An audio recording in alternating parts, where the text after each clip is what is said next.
This is the Sony Xperia XA1, and its big brother, the Xperia XA1 Ultra. While the hot news with Sony's latest Xperia refresh may be the Xperia XZ Premium with its high-res 5.5-inch 4K screen, if you crave size over resolution, the 6-inch XA1 Ultra is here to scratch that itch. And even if the 5.2-inch Xperia XZs is a little large for your tastes, the petite 5-inch XA1 may be just the mid-ranger for you. Both these phones are carved straight from last year's XA and XA Ultra, though with a touch of new aesthetics here and there. Sony's new XA1 phones are more squared off than their predecessors, though with the return of design elements like their pleasingly expansive curved-edge screens. Both go with the same old-style round Xperia power buttons without any pretense of fingerprint scanning to be found. Beyond the new contours, Sony also upgrades its mid-range hardware with one addition we always love to find, a pair of stereo front-facing speakers on both the XA1 and XA1 Ultra.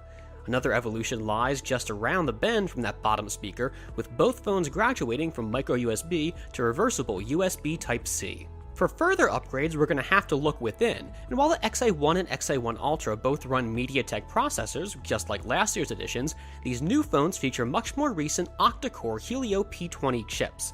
Sony also sees fit to throw in an extra gig of RAM at the XA1 phones, boosting memory capacity from 2 gigs on the smaller handset and 3 gigs on the larger to 3 GB and 4 GB respectively. But while Sony keeps some hardware different between these handsets, other gaps begin to close.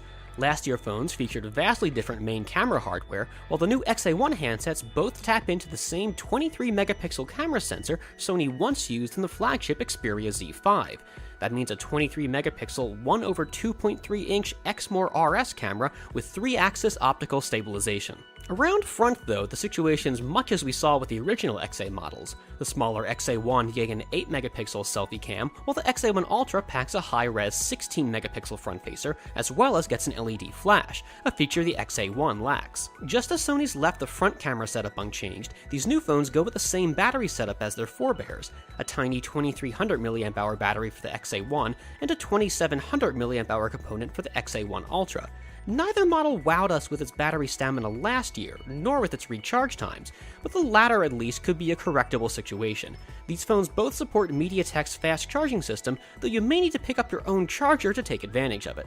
The real trick with mid-rangers, beyond just giving users a phone that doesn't make too many sacrifices in the hardware department, is delivering that package at an attractive price point, and considering how much competition there is in this segment of the market, that's easier said than done.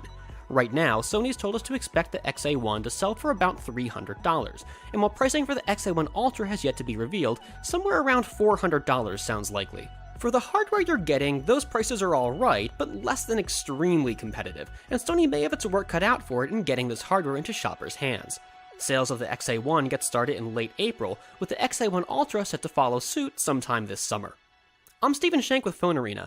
Thanks for watching, and be sure to subscribe to check out all the other new phones launching at MWC this year.